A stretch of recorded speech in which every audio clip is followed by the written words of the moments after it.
Okay, so now on the show, I want to take a look at a kind of stranger film that's out at the moment. It's directed by Peter Strickland, and it's called Flux Gourmet. Now, it's kind of a black comedy melded in with a fair bit of horror, I would say. Now, it's set in an institute that has been set up by a unique kind of person called Jan Stevens, played by Gwendoline Christie, and it's kind of a institute that gives the space for artists that use food as part of their performance to perform and to grow their ability with what they're doing. Now, it's pretty strict to get into this place. Jan has a lot of auditions for people auditioning to come there.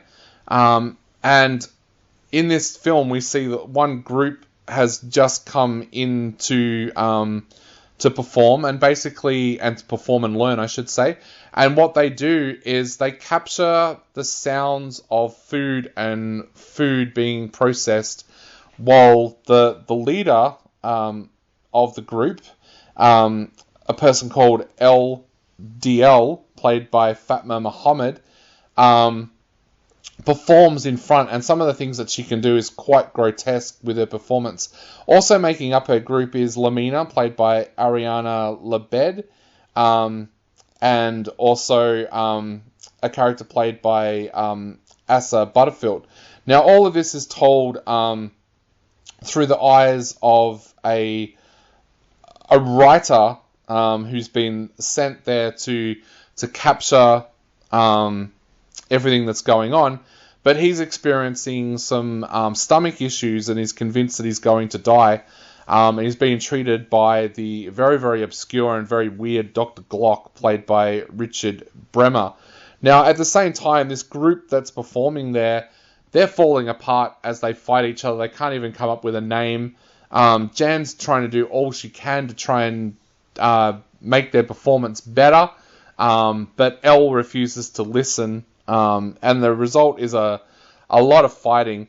But there's a real weirdness with this film because it's very Cronenberg kind of in its style. The film itself, like the things that happen in this film is so weird. Like after the performers perform, they get to have sex with their fans and things like that.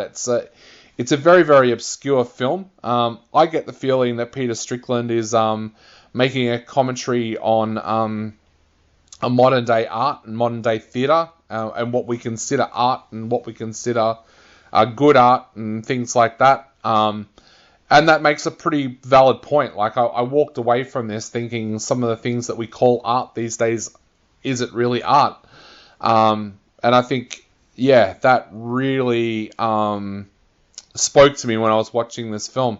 A lot of people will probably be turned off by this film, and I admit that very early on I was like, what have I walked into with this film? But then as the story started to play out and I got more feelings for the characters that I was watching, I started to enjoy the film a lot more. You do wonder what is going to happen to the poor journalist with his health problems.